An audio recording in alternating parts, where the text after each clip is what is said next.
Primero, para presentarle un poco, nosotros somos Ateneo Liberación, un grupo que funciona desde octubre. También tenemos revista Liberación, que salió hace poco el 5º número. Ya tenemos un ciclo de charlas con varias personas importantes. Para no hacer muy larga la introducción, nos interesó que el tema que va a hablar hoy Peretti, que era hablemos de política, sobre todo del campo, y con un poco de lo que estaba comentando recién Guillermo, de lo que pasa por Corrientes, de esas exportaciones medio truchas que hacen, y otras cuestiones más del campo. Voy a hacer una breve introducción de Pedro. Es de Santa Fe, fue miembro fundador y militante del Manifiesto Argentino y del Movimiento Arraigo, exdirector de la Federación Agraria Argentina, exsecretario adjunto de la Coordinadora de Productores Familiares del Mercosur, cofundador de la Reunión Especializada de Agricultura Familiar del Mercosur, también escritor, tiene varios libros, entre los últimos La Argentina Agropecuaria, en coautoría con Mempo, y el último libro de Lawfare, Guerra Judicial Mediática, con Rafael Bielsa. También lo acompaña en la charla de hoy Guillermo Martini, le solemos decir el Corchito, ingeniero agrónomo, exdirector general de Renatea, ex subsecretario de Agricultura Familiar y referente nacional de campo. Como especialistas, le damos la palabra. No sé si quisiera empezar primero el Corchito, comentando un poco de las cuestiones del campo, y después seguimos con Pedro. ¿Le parece? Está bien. Yo en realidad ya claro que tengo un apunte para ser ordenado porque es tan amplio el tema que si no me voy al diablo. Pero en realidad, sabiendo que está Pedro, que Pedro es un experto en el tema de política agropecuaria con información concreta sobre un montón de temas, yo me interesaba marcar un poco en el marco de esto que es el campo y la soberanía alimentaria. ¿Qué es esto de la soberanía alimentaria? ¿Cómo se relaciona con la estructura del campo? ¿Y cómo es la estructura de producción de alimentos? En el marco de un problema que existe hoy en la República Argentina, uno de los problemas fundamentales, que es la principal tracción de la inflación en un país como Argentina, en donde se producen alimentos. Ojo, no soy de los que tributan en la idea de que Argentina produce alimentos para 400 millones de personas. Argentina produce soja, trigo, maíz. Trigo se alimenta, maíz y soja básicamente se la comen los animales. Si vamos a nivel de decir niveles de calorías, bueno, puede ser que estemos hablando de que le alcanzaría para darle comer soja a 400 millones de habitantes. Pero en ese marco empezar un poco discutiendo, creo que con Pedro debemos tener alguna diferencia con esto, pero con el tema de lo que es soberanía alimentaria, ¿no? Podemos encarar la conversación diciendo tan medio aburrido, hablando de cuestiones teóricas, soberanía alimentaria, su diferencia con esto. Con otro, en realidad, me interesa definirla porque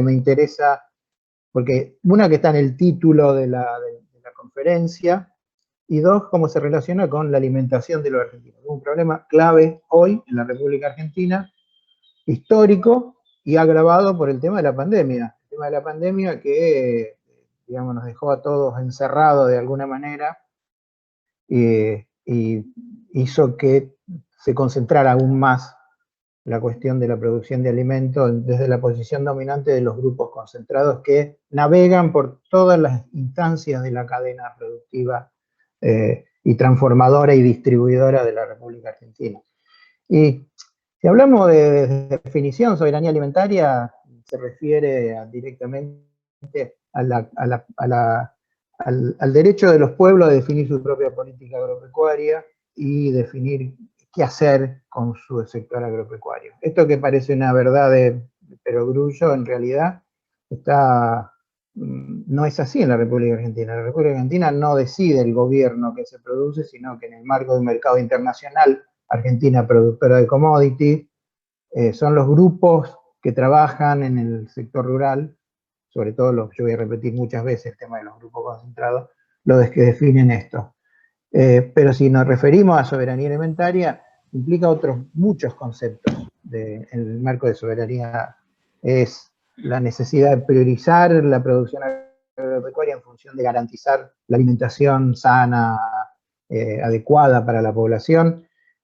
Habla del derecho de los consumidores de acceder a este tema, el derecho de los productores de tener acceso a la tierra, de tener acceso al agua, de tener acceso a los insumos para producción, en sistemas que sean accesibles en el marco del equilibrio ambiental, de que no produzcan, digamos, destrucción del medio productivo, cosa que está pasando, y que en definitiva fomente y promueva, por un lado, la alimentación sana de la población y accesible, y por otro lado, un desarrollo integral de los productores. En este caso, definidos como ustedes quieran, pequeños, medianos productores, productores nacionales, campesinos, campesinos indígenas, etc. Como ven, es un concepto que es mucho más complejo que el concepto en su momento se elaboró en Europa de posguerra, que es el tema y que fue producto de la necesidad de estoy tomando mate y me sirvo de un banquito, por ejemplo, de la necesidad de los países de garantizar su alimentación, el tema de la seguridad alimentaria, que es la posibilidad de la gente de comer 2000 calorías por día, o sea, para mantenerse, de cualquier característica, siempre que sean sanos y accesibles. Eso produjo en Argentina en la época del menemismo, se acordarán, que los grupos concentrados, los grupos que producían, y después con Cristina en el conflicto de la 125, se ofrecían como manera muy amable de estar integrados y ser simpáticos, más allá de que el campo somos todos, el campo de nosotros, de todo, qué sé yo, ofrecían soja a los comedores para que los chicos comieran soja, porque si comían un cuarto kilo de soja, comían 2000 calorías. En realidad no tenía nada que ver con el concepto general de lo que es la alimentación sana y el derecho de los pueblos a elegir qué quieren comer.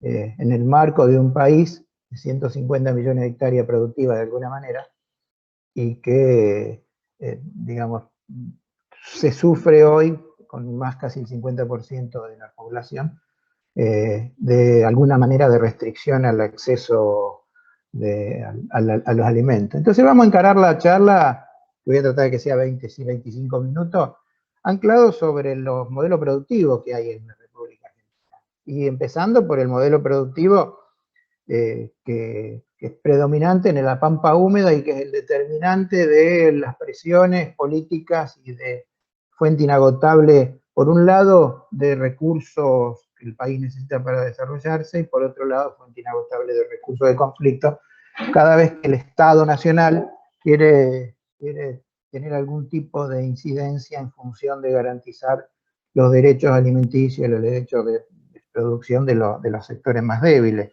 Y esto es así a pesar de que está súper demostrado, es súper estudiado, y hay datos de la FAO, hay datos del Banco Mundial, etcétera, que en el mundo hay más de 500 millones de familias productoras de alimentos y que el 70% del alimento que consume el mundo lo producen los sectores productores de alimentos. O sea, el otro campo, ese campo que también después vamos a caracterizar brevemente, pero que es parte también del sistema productivo. Argentina, desde la década del 90, se provocó una importantísima revolución productiva y estructural del sector rural en la República Argentina. El ingreso de la transgenia, el ingreso del glifosato como herbicida total, los niveles de financiarización de la estructura de producción, la inversión tecnológica que significó para empresas concentradas y mundiales la producción de insumos eficientes, provocó rápidamente que los sectores que tenían acceso a eso, que son los sectores de mayor poder económico, más concentrado, se fueran apropiando en base a recursos, y base al recurso que le llamaba, que le produjo la soja, que siempre tuvo un incremento muy importante, un precio muy importante, una rentabilidad muy importante, sobre todo en las primeras épocas. Ahora ya no es tanto a nivel de pequeños y medianos productores, básicamente porque el modelo hizo agua y la soja transgénica rompió resistencia, digamos, las malezas rompieron la resistencia al glifosato, y por lo tanto no solo hay que echar el glifosato ahora, sino hay que echar preemergente, poemergente, etcétera, para completar el ciclo productivo, con lo que se encarece básicamente a los pequeños y los medianos productores que trabajan con esta irrupción de este sistema productivo provocó una transformación importantísima en el campo. Hoy Argentina, aunque no lo puedan creer, es un dato que por ahí tiene un 92% de población urbana. Solo el 8% de los habitantes de la República Argentina viven en 150, son 170 millones, pero viven en 150 millones de hectáreas que son productoras, potencialmente productoras de algo, desde ganadería extensiva hasta... Y tenemos algunos números, te traje algunos números que voy a pistear para no equivocarme, pero traje algunos números. Yo cuando hablo de 170 millones de hectáreas y que vive el 8% de la población argentina, quiero que ustedes se hagan la idea, para los que no están acostumbrados al manejo de lo que es una hectárea o algo. Es si ustedes hicieran una superficie de 1.700 kilómetros, un rectángulo de 1.700 kilómetros por 1.000 kilómetros. Esa es la superficie donde vive el 8% de la población. El resto vive metido en zonas urbanas, cosa que explotó y demuestra el quilombo que existe cada vez más en el marco de una pandemia, en donde, bueno, desarrollarse en ese marco, garantizando cada vez más luz, cada vez más infraestructura, cada vez más mantenimiento de sectores de pobreza, de sectores pobres, bueno, es una cuestión absolutamente importante. Mucho de eso producido justamente por el modelo productivo concentrador del que estoy hablando, que no solo provocó la expulsión de centenares de miles de personas y familias del campo, sino que provocó barbaridades como la deforestación de más de 8 millones de hectáreas en los últimos 15 años. Deforestar 8 millones de hectáreas en los últimos 15 años implicó nada más y nada menos, y quiero hacerle una práctica. Ustedes estamos bastante acostumbrados a las inundaciones cada vez son peor. Un bosque nativo tiene capacidad de absorber 200 milímetros de agua en una hora. Una pastura tipo alfalfa tiene capacidad de absorber 80 milímetros en una hora. Un lote de soja desmontada donde estuvo ese monte absorbe 20 minutos en una hora. Absorber 20 milímetros en una hora. De la diferencia de 200 milímetros a 20 milímetros quiere decir que están sobrando 180 milímetros que tienen que ir a algún lado. Esos lados donde van es hacia las cuencas de abajo, hacia las zonas más bajas y donde viven los sectores más pobres, con lo que el Estado tiene que salir a bancar a los sectores pobres, los sectores de infraestructura y todo. Digo como para ubicarnos. Algunos números de la concentración: el censo de 1988 hablaba de 421.000 productores y productoras y productores. El censo del 2002 ya había 333.000. Durante el menemismo desaparecieron casi 100.000. Los datos del censo del 2018 dice que hay 251.000. O sea, que en 20 años se bajaron de 421.000 hectáreas, explotaciones, a 250.000 explotaciones. Estoy hablando de números redondos. Pero si nosotros escarbamos adentro del censo, vamos a ver que los establecimientos, está segmentado el censo de 5 a 25, de 25 a 100, de 100 a 200, de 200 a 500, etc. El segmento de productores de entre 5 y 200 hectáreas, del censo del 2002 al censo del 2018, perdió 1.911.000 hectáreas. ¿Quién ganó 1.625.000 hectáreas? El sector que tiene más de 25.000 hectáreas. O sea, el proceso de concentración es alucinante. Ustedes me dirán, ¿por qué traigo esta cuestión del proceso de concentración en el marco de una charla de soberanía alimentaria? Es porque está directamente relacionado. Está directamente relacionado, y lo que estamos pasando hoy en la cuestión de los alimentos está directamente relacionado con esta situación que se da de concentración de tierra, entre otras cosas. Perdón, me hace un mate. Ahora 2 o 3 conceptos más antes de entrar en algunas cuestiones más puntuales y menos aburridas. ¿Cómo se forma el precio de los alimentos? Argentina es un país que es tomadora de precios internacionales. Es un país exportadora de commodities. Ustedes todos saben que el commodity es una mercancía usada para intercambio. Y por lo tanto, como mercancía usada para intercambio, es una mercancía que es comida, que es usada como moneda, como dinero, como negocio. A partir de innumerables contratos de compra, de venta, de transferencia que se hacen en los mercados internacionales y que sirven para especular. Cuando uno piensa que en Estados Unidos va a caer la cosecha de soja, los fondos de inversión se posicionan comprando contratos para proveerse de soja para no quedarse sin todo ese juego de compra y de venta, aunque ustedes no lo crean, no necesita del físico no necesita tener la soja. Uno puede comprar, vender, hacer, volver a vender, volver a comprar sobre nada, sobre la no existencia, porque de última, cualquier diferencia de precios que estén al final del contrato se soluciona pagando la diferencia de precios. No hay necesidad de físico. Entonces, hoy en el mundo, la comida, entre comillas, nosotros no comemos soja, los chinos sí, es usado como moneda, aparte de como comida, y eso provoca que está sujeto a especulaciones importantes. También, claramente, está sujeto a situaciones de mayor o menor producción. China fue un país que ingresó con muchísima fuerza en el mercado internacional a partir de la cantidad de sectores de pobres que pasaron a ser clase media, y en función de eso tracciona de la demanda. Y hoy India otro tanto, y hoy estamos viviendo un proceso de esas características. Hay problemas vinculados a la producción de soja. Beto o vos, administrador, no me acuerdo tu nombre, avísame cuando me falten 5 minutos, una cosa, 10 minutos, ¿no? Porque yo me entretengo. Hoy China es altamente demandante, hay problemas de sequía en varios países, entonces hay posicionamientos importantes, por eso la soja anda arriba de los $500 la tonelada, el maíz arriba de los $130 la tonelada, etcétera, etcétera. ¿Cómo repercute esto de afuera sobre los precios internos? Y repercute porque, primero, los precios internacionales están dolarizados. Los productores argentinos quieren cobrar en el mercado interno en dólares, los dólares que valen en el mercado externo. Independientemente de las retenciones, no quieren hacer el negocio sobre el dólar de 94 pesos, que es como se compran los insumos, sino quieren hacer el negocio sobre el dólar blue que vale 150.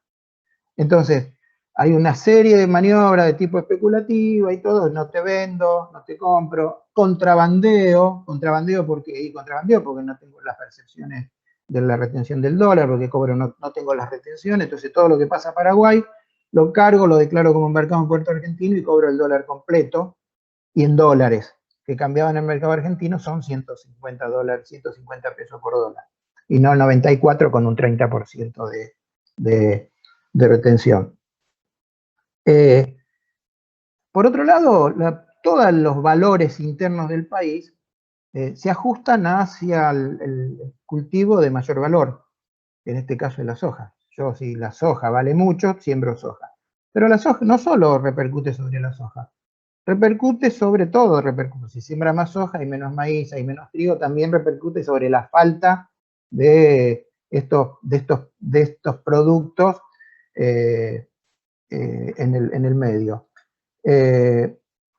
Por otro lado, ¿cómo repercute en el precio de alimentos? Estos commodities, maíz, soja, básicamente, son parte fundamental, son insumos de la producción de la segundo piso de proteína vegetal en proteína animal. Se usan para darle de comer a los chanchos, se usan para darle de comer a los pollos. Entonces, si tengo soja o tengo maíz, presiono sobre la industria para que me pague más. La industria tiene más costo, el costo lo traslada a los precios, más allá de que la industria, ahora lo vamos a ver, lo traslada como quiere. como puede, y entonces es otra de las fuentes de repercusión en el tema de, pasa un camión por eso, en el tema del incremento de los alimentos. Y básicamente Argentina tiene una importante concentración y extranjerización en todo el mercado interno, desde la producción hasta la comercialización de lo que son los alimentos. Ustedes saben que producir en la cadena productiva, tenemos el tema de la producción, tenemos el tema de la transformación, tenemos el tema de la del transporte y tenemos el tema de la comercialización. Todos esos sectores están absolutamente concentrados y, con el perdón de la palabra, hacen lo que se le canta a las pelotas en el marco de la producción y comercialización. Lo de la tierra ya lo dijimos, solo basta repasar algunos datos. De las 150 millones de hectáreas, 75 millones de hectáreas están en manos de menos de 4.000 empresas. Tenemos cosas paradigmáticas de empresas que manejan 1,5 millones de hectáreas, hasta empresas, bueno, y está concentrado a nivel de lo que serían los pools de siembra, que son los fondos de inversión para producir, están concentrados en los grandes productores, están concentrados en pools de siembra y en los fondos de inversión. Yo podría darles datos, en todo caso, para no aburrir, después cuando en el marco de las preguntas les puedo hacer un detalle, no me lo acuerdo todo de memoria, pero qué empresa tiene cada cosa. Pero sí, lo que está, sí, es absolutamente concentrado. Van 20 minutos. Bueno, muy bien. En el tema de la producción decía, uno está la tierra, se me fue la pantalla. Uno está la tierra, está totalmente concentrado, con alto poder de lobby de los concentrados. En tierra de los insumos, semilla, absolutamente concentrado. Están Bayer, Nidera, Syngenta, Pioneer, bueno, Relmodon, Mario, qué sé yo, pero el grueso son empresas internacionales que tienen alta genética, tienen alta cantidad y cobran en dólares. El tema de maquinaria, uff.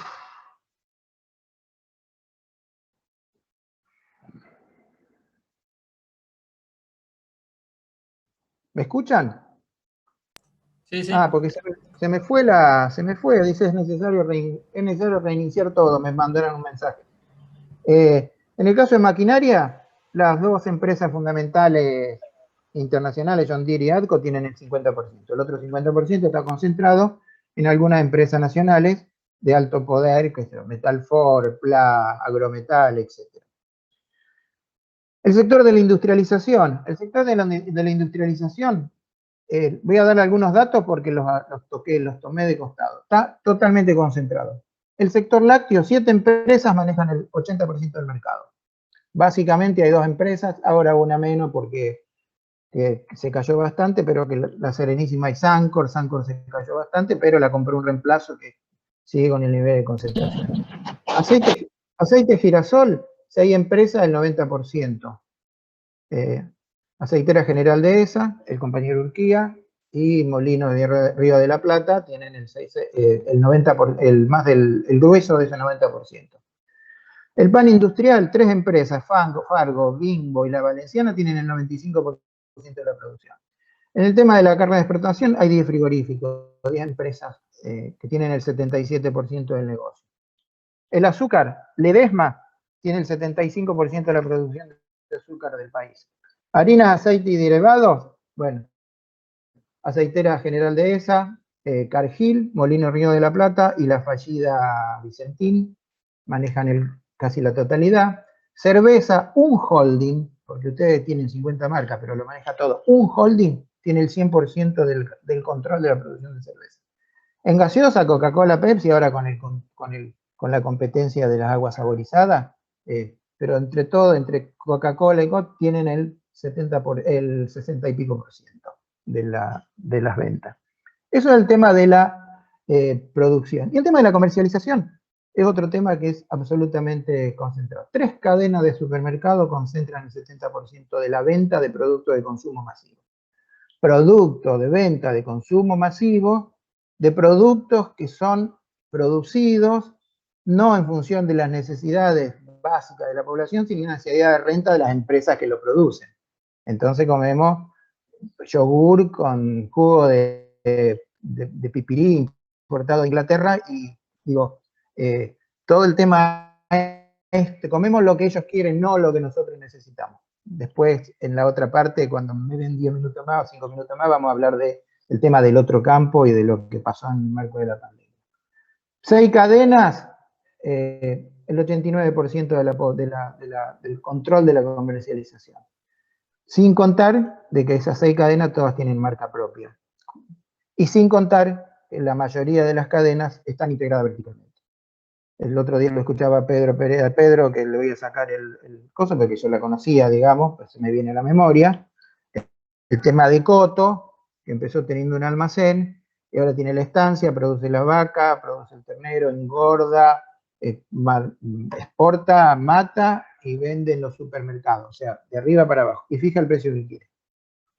Entonces, todo esto se produce sobre los alimentos. Principal fuente hoy del quilombo producido en el marco de la inflación, del aumento de precios. El 5%, el 8% la carne, el 5,6%, con un gobierno que a mi gusto, que es el nuestro, que es el mío, está demasiado débil y demasiado flojo en el sentido del control de todos los elementos vinculados al control de este tema. ¿Qué estoy proponiendo? Estoy proponiendo una serie de medidas. 6 o 7. Pedro tiene 20 y pico. Yo estoy diciendo 6 o 7. Necesidad de regular el comercio exterior. Es necesario desarrollar una empresa nacional de comercialización de productos primarios y de productos agroalimentarios. No digo una empresa que sea monopólica, estamos hablando de una empresa testigo con la participación de cooperativas, de pequeños productores, medianos productores, de todo el sector de producción nacional. Estamos hablando de la necesidad de apoyar los alimentos para consumo interno. Para eso, después vamos a charlarlo, el otro sector del campo que no me va a alcanzar para charlar ahora. Es necesario desarrollar una producción nacional de insumos. Tenemos el INTA, tenemos el CONICET, tenemos elementos de investigación, hay empresas nacionales, más grandes, más chicas, que están en capacidad de desarrollar cosas que nosotros estamos importando del exterior. Es necesario tener una clara política de tierra, de acceso, de control a la extranjerización y de control sobre el uso y tenencia de la tierra. No se puede usar de cualquier manera y para eso no hace falta andar con la pistola en la mano, hace falta mantener esquemas de tipo impositivo, premiando o castigando como hacen en el grueso de los países del mundo. La otra cosa que es fundamental es la participación de los consumidores. Los consumidores tienen que saber, tienen que tener acceso a los costos de producción y tienen que tener acceso a esos procesos en los cuales se fijan los precios a lo largo de toda la cadena. Y después todo el desarrollo de mercados, eso lo desarrollamos más, mercados concentradores, mercados de cercanía, etc. Hay una noticia que por ahí pasó desapercibida y que avala todo lo que estoy hablando vinculado a los procesos de concentración. Lo tengo en pie y me van a perdonar un segundo. El gobierno imputó a grandes empresas por desabastecimiento. Hace 4 o 5 días salió en página 12 que están imputados, a ver si les suenan de las que nombré, Mastellones, Fargon, Aceitera General Dehesa, Molinos Cañuelo, Danone, Bunge, Molino de Río de la Plata, y aparte Unilever, Paladín y Potigian, porque verificaron que todas esas empresas estaban produciendo mucho menos de lo que estaban produciendo antes del proceso de suba del dólar y todo eso. O sea, es comparando stock con stock, e intimó a todo el mundo, de acuerdo a lo que dice la ley, a producir en el máximo de sus actividades productivas. Todos esos sectores, porque acá hay sectores de hasta limpieza, faltan pañales, faltan cuestiones de aseo íntimo, faltan en productos de consumo masivo. Acá voy a cortar yo, después seguiremos charlando y se pueden introducir un montón. Pero yo lo que quería dar una idea en el tema de hoy, de lo que es la producción de alimentos, por qué y en manos de quién estamos. Yo, como introducción a la otra parte, y después la charlamos, hay oportunidad, en el fortalecimiento de las producciones alternativas, nosotros durante años, y nosotros digo como peronismo, como gobierno nacional y popular, nos cuidamos de terminar de pagar todos los endeudamientos, los festivales en que hacen los gobiernos neoliberales. Cristina hizo un ABC de la posibilidad del pago de la deuda externa, de terminar con el fondo como fue Néstor, etcétera, etcétera, de cuidar la plata de los argentinos. Hubieran hecho falta entre 10 y 15 mil millones de dólares para desarrollar todo lo que es la infraestructura productiva de comercialización, cadenas de frío, de mercado de los pequeños y medianos productores y agricultores familiares. Obviamente no había mercado internacional, no se tuvo la posibilidad política, la voluntad política de hacerlo, porque en función de otras prioridades vino Menem y nos endeudó 80 mil millones de dólares, cosa que vamos a pagar nosotros. Me parece que tenemos que pensar un poco más en qué nos endeudamos nosotros en función de desarrollar el esquema productivo. Con esto, clausuro un poquito por ahora. Muchas gracias, Corchito. Si quisieras continuar, Pedro, sobre la temática de soberanía alimentaria, te damos la palabra. Hola, ¿me escuchan ahí? Sí, muy bien. Bueno, yo coincido 100% con todo lo que dijo el Corcho. No podría no agregar una sola coma a todo lo que dijo. Estoy totalmente de acuerdo. Por lo tanto, me parece que voy a tratar de plantear algunas cuestiones. Avísame, Matías, cuando llegue a 10, 15 minutos, porque yo creo que lo más importante, dado acá los distinguidos compañeros que nos acompañan en este Zoom, va a ser el debate, porque yo creo que tanto Lucy de Cornelis, como Pablo Basel, como Grunfeld, pueden aportar tanto o mejor que yo sobre esta situación. Yo creo que acá hay un problema, yo creo que el campo nacional y popular tiene un problema con respecto al sector agropecuario. El principal problema que tiene es que abdicó de discutirlo. Abdicó de tener una propuesta agropecuaria para el sector más importante de la economía argentina. Lo tercerizó, no se quiso meter en problemas, lo dejó, lo puso a un costado y que se resuelva como Dios quiera.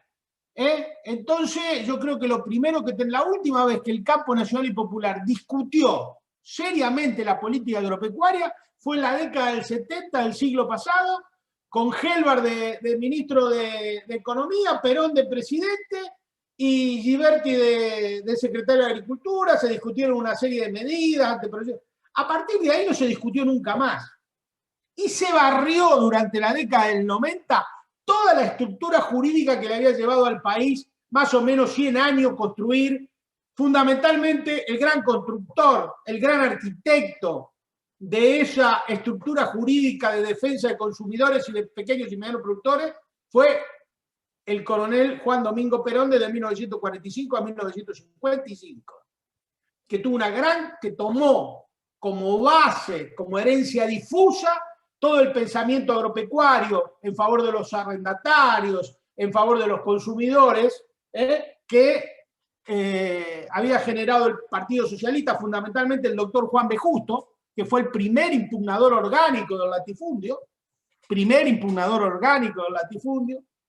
y Lisandro de la Torre, que fue el que planteó por primera vez en la historia argentina la chacra industrial, que él llamaba, que era la conversión de maíz en carnes, cuestión que estamos discutiendo ahora, y que lleva a la práctica el general Juan Domingo Perón. Estaba viendo acá, mire, de casualidad, estaba viendo un debate en el año 1915 sobre las retenciones al trigo.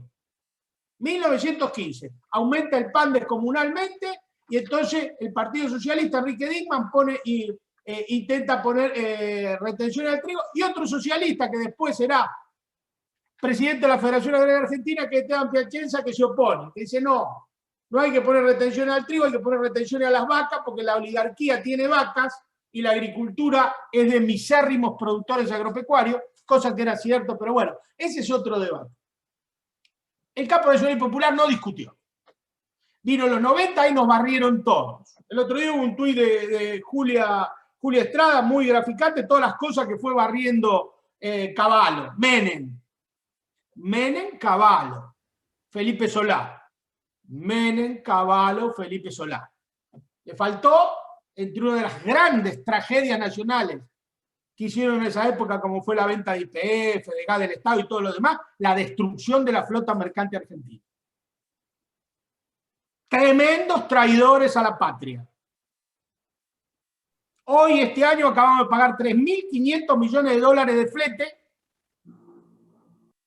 a compañías navieras extranjeras, no subimos un marinero a bordo, ni controlamos 1 kilo de cuánto llevan y cuánto traen todos esos barcos que corren por la hidrovía. Por eso, hidrovía tiene mucho que ver con la soberanía alimentaria.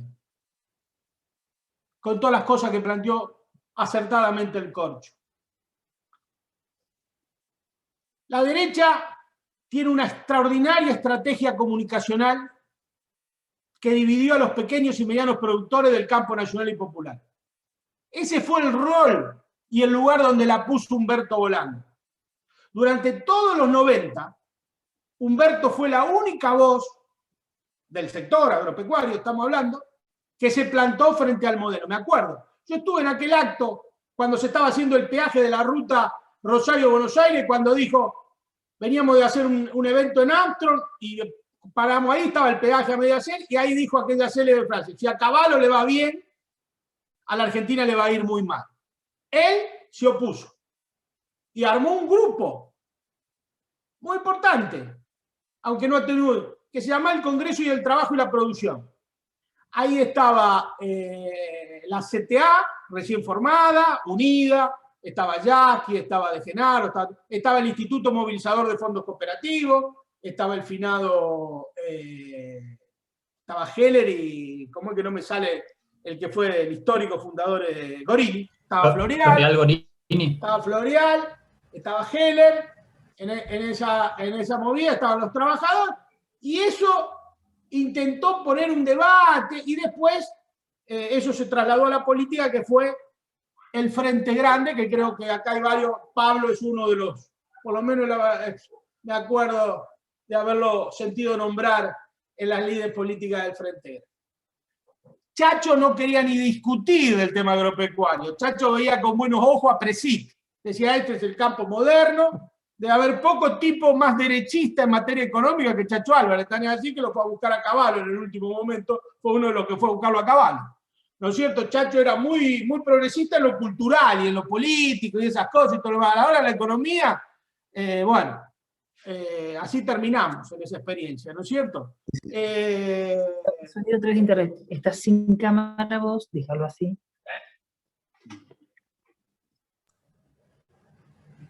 Por favor, apaguen los micrófonos. Gracias. Pedro, sin querer te habrán silenciado. Ahí está. Perdón, estaba escuchando algo, no sé qué era. Bueno, entonces yo creo que lo primero que tenemos que hacer es discutir. El tema, yo estuve ayer en Rosario cuando se hizo una movida muy importante, se hizo de gente espontánea que se juntó por las redes y todo lo demás para bancar el tema de la derogación del decreto 949, que tiene mucho que ver con la soberanía alimentaria, porque el decreto 949 está sentado sobre la lopa, como dice el economista Gabriel Delgado, que es lo que hablaba recién Guillermo, en esto de que le han hecho creer a la Argentina que producimos alimentos para 400 millones de habitantes, cuando lo que producimos es forraje para animales. Y entonces, ese forraje para los animales sale por esa autopista, que es la hidrovía. Bien, ayer, el ministro Meoni, autor del decreto, dijo que la hidrovía fue un éxito, que cumplió su función, fue un éxito, que hay que mejorar un poco de cosas de control.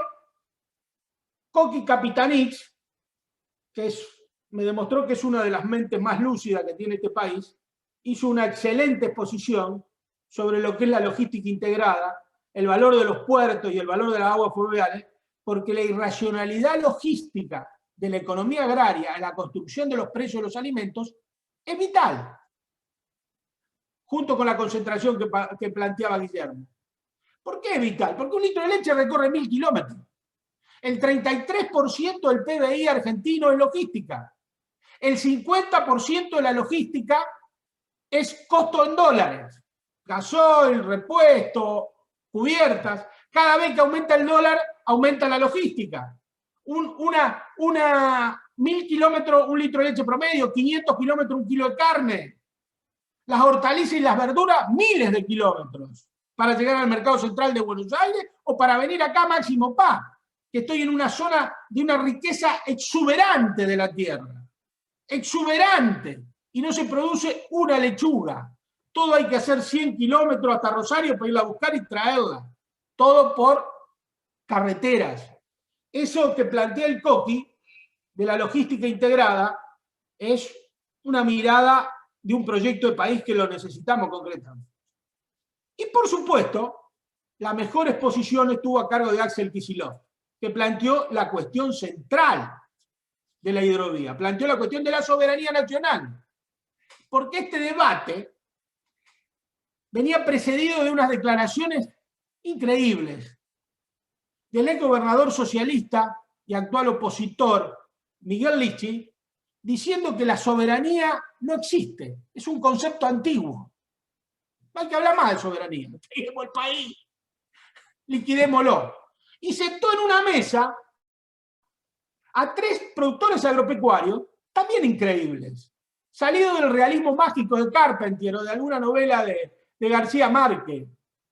Los 3 productores, un entrerriano, vicepresidente de la Federación Agraria, Elvio Díaz, que hace muchos años que no más productor y que es un burócrata que atiende la FUCOFA, un curro que tienen las sociedades rurales para hacerse una moneda y no sacar plata del bolsillo para financiar sus actividades gremiales, dijo que había, y otro productor, otro pequeño productor, presidente de ACA, mini productor, no pequeño, mini, debe tener 5 hectáreas de campo, 10 hectáreas de campo, que es presidente de ACA, todos defendiendo la opción del puerto de Montevideo en vez del canal de Magdalena, que son los intereses de la Bolsa de Comercio de Rosario y de los 22 puertos privados que están ahí.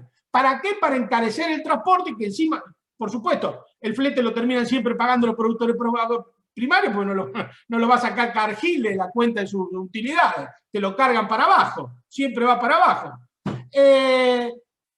Increíble. Socialistas y pequeños productores defendiendo los intereses de la Bolsa de Cereales de Rosario en concordancia con el puerto de Montevideo, jodiendo la soberanía nacional, yendo por Punta Indio, que es el paso más largo, y cagando a la provincia de Buenos Aires, es decir, a Kicillof, es decir, al campo nacional y popular, bancando que le hayan sacado el canal Magdalena del presupuesto, junto con Meoni. Bueno, era una cosa increíble. Extraordinario discurso de Kicillof. Estuvo muy bien. Estuvo muy bien. Y creo que esas cuestiones tienen mucho que ver con la soberanía. Y tienen mucho que ver con el modelo productivo. Porque volviendo al debate que planteaba Guillermo, la derecha tenía una habilidad: desconectar todos los puntos del modelo de producción agropecuaria. Entonces te dicen, las inundaciones se tratan como solamente fuera agua, ¿no viste? Que hasta Macri decía, no, el cambio climático, las inundaciones, no, eso. Ahora, todas generalidades. Eso que planteaba el Corcho de la deforestación y todo lo demás, tiene nombre y apellido. Se llama Eduardo Einstein, Jorge Brito, se llama Eduardo Unanquian, se llama Mauricio Macri, se llama Peña Brown. Esos son los que deforestan. No deforesta, no sé, Lucy de Corneli. No deforesta Juan Pérez con un hacha que va ahí. Me acuerdo que cuando me querían convencer de las bondades de transformar los bosques en cuestiones ganaderas, me decían que el problema son los hacheros que iban ahí. Un alto funcionario de este gobierno nuestro, nacional y popular, Me quería convencer que el problema no es la deforestación que te hacen los cordobeses, que deforestaron el 97% de sus bosques naturales y se nos encajan las inundaciones a santafesinos y bonaerenses. Eso no, el problema son los hacheros que cortan esos chavos, viste que hacen un desastre, hay que... Dejémonos de joder, qué hipócritas, la agarran con las topadoras, se deforestan miles de hectáreas, se deforestaron 4 millones de hectáreas en los últimos 10 años, 15 dice el Corcho en los últimos 20, cifra que nos pone en el top 10 de deforestadores del mundo. Del mundo, no del mundo. Pero todo se trata desconectado. Y el problema central, entonces vos vas a encontrar soberanía alimentaria, se trata desconectado. Seguridad alimentaria, desconectada. Hacemos el plan con el hambre, pero eso no tiene nada que ver la seguridad alimentaria con cómo se produce, cómo se distribuye, con los monopolios, no. Está todo desconectado. El cáncer. Yo estoy en un lugar hablando, este modesto pueblito de 4.000 habitantes, según la estadística del hospital rural que está acá a 2 cuadras, tiene 2.5 más que la media nacional de cáncer. 2.5 más. Se muere la gente de cáncer joven como mosca. ¿Ustedes se creen que es un designio divino ese? Es el modelo. Las migraciones rurales. Dijo el Corcho, somos el país uno de los países más urbanizados del planeta, a pesar que somos un país agrario y agropecuario. El 97% de nuestra población vive en grandes urbes. La ocupación geopolítica del territorio es un tema que no entra en ningún debate político, nunca está en agenda. Nunca. Ayer estaba viendo un trabajo en el diario La Nación sobre ingenieros y veterinarios que se resume dónde quieren ir a vivir. ¿Y cuál es la...? Ni uno se le ocurre venir a vivir a Máximo Paz. Los ingenieros agrónomos viven en Rosario y viajan. Acá vive el Beto Chavarino nomás, Corcho. Y los veterinarios también.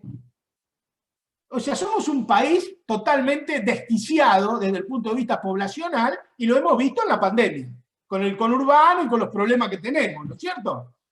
Y creo que ese es un debate que viene de la época de Sarmiento. Rosa se quejaba del abandono rural, de que sus primos los anchorenos abandonaban el campo y se iban a hacer política a la ciudad. De Hipólito Vieite que viene. Y tenemos el nuevo paradigma que está ejecutándose con mucha fuerza por la derecha. La derecha dice productor o financista. Los productores de la pampa húmeda, no del otro campo que habla el Corcho. De la pampa húmeda. ¿Cuál es el paradigma? Lo hemos escrito en algún artículo de página 2. Está en La Nación, además. Ahí hemos citado la fuente. El paradigma es, hay que sembrar soja, maíz y trigo para armarse de los verdes, un vehículo para armarse del dólar, y después fugarlo o al colchón, pero no es un productor al servicio de la soberanía y seguridad alimentaria. Se está imponiendo un nuevo tipo de productores. Mire, acá tienen uno. No sé si lo ven, ahí tienen uno, se lo voy a leer, acá tienen otro. La Nación está lleno, porque además a los tipos que concentran y son grandes problemas, han armado toda una épica en torno a eso, los chakras, los huergos, y la revolución de las pampas, y el progreso, todo un cuento chino para engañar giles, venta de humo absoluta. Lo cierto es que estos tipos están haciendo desaparecer los últimos productores agropecuarios genuinos que quedan en la pampa húmeda, repito, en la pampa húmeda. Mire, tomemos el caso de este señor, que es Carlos Borda, que es un nombre se ve. Carlos Borda es presidente de una empresa que se llama Tomás Hermanos, ¿no es cierto? Esa empresa, que venía durante los 90, venía más o menos, y qué sé yo. Ahora este señor también es vicepresidente de la Bolsa de Cereales. Es hincha de River, sabe que es un hombre simpático. Estamos comercializando 1 millón de toneladas de grano, soja, maíz, trigo, se va a dejar. A su vez, vayan sumando, a su vez, Somos proveedores de insumos para la producción de beta anuales por 40 millones de dólares. Y hacemos siembra asociada con 15 o 20.000 hectáreas. Lo hacemos en campo de tercero. Bien, ¿qué significa lo que dice este buen hombre? 15 o 20.000 hectáreas sembradas, tienen agroquímicos, tienen acopio, tienen flete y si se cuadra pueden exportar o vender a la exportación. Eso es la integración vertical de las empresas. Esto está significando lo que es el nuevo modelo de productor agropecuario que se está instalando en la pampa húmeda, que prescinde del productor genuino, del productor de gorra de trapo, como le decíamos los otros, del gringo, del chacarero, de todas esas cosas. Estos se quieren apropiar de la palabra chacarero, porque hay una lucha muy fuerte de ellos del lenguaje, por apropiarse del lenguaje, porque quieren, la palabra chacarero le da licencia social y le hacen creer a la gente que se levantan a las 5 de la mañana, que andan para allá, que vienen, unos vagos que van al campo a mear y van. Pero hay toda una literatura, ¿viste? Bueno, el capitalismo, durante toda la década del 50, 60 y del 70 del siglo pasado, el debate dentro de la izquierda y del campo nacional popular era por el latifundio improductivo. Ahora, el capitalismo resolvió técnicamente el problema de la productividad del latifundio, que es ultraproductivo. Por eso la tierra para quien la trabaja no sirve más como consigna. Eso era para la época de Perón. Ahora, si la tierra para trabaja, es la tierra para Tomás, es la tierra para Globo, es la tierra para los pules que hablaba el Corcho. Entonces ahora lo que hay que hablar es de otra cosa. Y hay que plantear el tema de la diferenciación de las políticas públicas. Eso es central. Hay que grabárselo a fuego. Un gobierno en esta época es progresista cuando más diferencia a sus productores agropecuarios por el tamaño de tierras que tiene o trabaja. Eso es clave. Clave. Hay que hacerle entender al presidente y a Basterra, que lo entiende muy bien, que hay que diferenciar a los productores, aunque no dé resultados políticos en el primer momento, a la larga nos va a generar una corriente de simpatía que vamos a poder volver a sentar nuestras reales ahí, porque debemos recuperar nuestra relación con la pequeña y mediana burguesía rural. Es muy importante. Yo ya termino, decime, Matías, ¿cuánto me falta? Si querés un ratito más y después damos inicio a las Bueno, preguntas. termino ya. Lo que le quiero decir, que este modelo se está instalando subrepticiamente y que toda la Argentina se puede sembrar sin productores agropecuarios. Todas las vacas de la Argentina se pueden engordar sin productores agropecuarios. Que haya productores agropecuarios manejando la tierra es una decisión política. El productor agropecuario es necesario desde el punto de vista económico, porque hace andar la rueda virtuosa del interior, social, cultural, ecológico, poblacional, por ocupación, pero no productivo. Toda la Argentina se puede sembrar sin productores agropecuarios. Y por eso es tan importante una alianza de la agricultura familiar con el Estado. Sin Estado no hay agricultura familiar. Y por eso es tan importante, y que nosotros planteamos como consigna, la urbanización del debate rural. Porque la sociedad urbana debe opinar sobre la madre de las batallas, que es quien quiere que le produzca los alimentos. Si 80 o 100 mega empresas integradas verticalmente, como las que vimos, como Coto, como lo que sea, o miles de pequeños y medianos productores produciendo alimentos de cercanía. Esa es la madre de toda la batalla. Y ahí hace falta la opinión urbana, la opinión del consumidor, de los trabajadores, de la CGT, de la CTA, porque hay que vincular alimentos con salarios. Y estas empresas son altamente desestabilizantes de los políticos, desde lo político, porque te sacan gobernabilidad aplicándote golpes de mercado inflacionario como el que estamos viendo ahora, y te sacan calidad de vida a los trabajadores. Cada aumento que vos le das se lo termina, en vez de mejorar la calidad de vida de Juan Obrero, termina mejorando el balance de Coto, de Carrefour o del Anónimo. Entonces es muy importante controlar este segmento. Por eso lo que hay que discutir es la madre de todo esto, y con esto termino. La madre es el modelo productivo argentino que incorporamos a partir de la década del 90, que desde nuestro punto de vista se llama de monocultivo de soja inducido con concentración de tierras y rentas. Todo lo demás que discutimos son consecuencia de ese modelo. Inundaciones, migraciones, cáncer, precio de los alimentos, irracionalidad logística. Es ese núcleo que hay que discutir, es ese núcleo fundante que se instaló en el mundo a partir de la caída del muro de Berlín y de la globalización y de la decisión de la nueva División Internacional del Trabajo que nos puso a nosotros como proveedores de alimentos del sudeste asiático para sostener el proceso de urbanización de China y Vietnam y todos los países que compran nuestros espeles de soja y nuestro maíz para darle de comer a sus poblaciones urbanas. Bueno, eso era lo que les quería decir y estoy abierto al debate y muchas gracias por escucharme, han sido muy amables. La verdad que muchas gracias, Corchito y Pedro, muy claro, sobre todo con un tema tan importante. Hay muchos agradecimientos en el chat. Para empezar la ronda de preguntas, quisiera que empiece Lucy de Cornelis, pero previo a eso voy a comentar que fue fundadora y referente del Movimiento de Mujeres Ruralistas Argentinas, una organización que está en La Pampa, que inició la lucha de mujeres agropecuarias y encabezó la historia de la soberanía de las tierras con el gobierno de Perón, que salvaron varios campos de las hipotecas. Si, Lucy, si quieres empezar con la ronda de preguntas o comentar algo.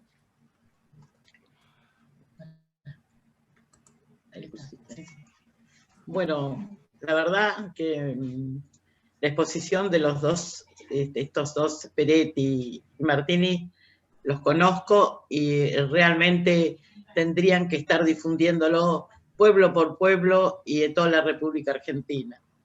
La concentración de la tierra cada día es más, porque un productor, la unidad económica, por ejemplo, en La Pampa, son 400 de hectáreas, ¿no?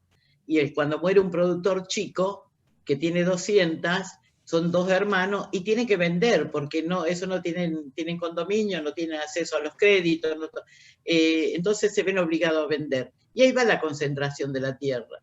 Yo lo he expuesto aquí en La Pampa, el otro día estábamos con Juan Graboy, también lo dije que en otras provincias, esto debe ser en todas las provincias, debe estar pasando, no sé cuál es la unidad económica, pero van desapareciendo silenciosamente todos los productores, porque ningún gobierno he visto que le da, los escucha, porque necesitan la ayuda de los gobiernos. Cuando asumió el gobierno de La Pampa, dio créditos para retención de vientre aquí. Y yo le dije, escúchame una cosa, si están desbancarizados, no pueden pagar los impuestos inmobiliarios, ¿qué crédito? Van a los grandes, los créditos esos baratos. Y todo siempre así. Me quisiera morir viendo salir mi república adelante y viendo mi patria con 1 millón de nuevos chacareros. Tiene que haber 1 millón de nuevos chacareros, que hay mucha tierra para darle, que vuelvan de las ciudades, lo que un día los 200.000 chacareros que desaparecieron y fueron a vivir a las villas, que tengan el derecho de volver sus hijos, sus nietos, a amar la tierra, que es lo más lindo que nos dio la vida, es querer la tierra. Entonces, esta es la lucha mía, ver otra vez 1 millón de chacras otra vez en la República Argentina. Y después lo vamos a unir todo y nunca más los van a volver a hacer lo que nos hicieron en la década del 95, cuando vinieron a quedarse con 14 millones de hectáreas hipotecadas en el Banco Nación, que las mujeres, y con la ayuda de Néstor Kirchner en el 2003, dijo no va a haber más remate, y le dio la posibilidad a los chacareros que estaban endeudados todos, quedarse con sus tierras. Bueno, ahora le corresponde a estos nuevos gobernantes darle la posibilidad de que se queden, de tener sus tierras y darle de maquinarias, crédito accesible, que la gente quiere trabajar. Cuando hablan de los negros que son los que están le dan los planes, y yo vi los otros días, aman la tierra y quieren volver a la tierra. Esta es mi palabra. Ya soy grande, cumplí 75 años, pero bueno, esta es mi ilusión, ver miles de chacareros otra vez en todo el territorio argentino.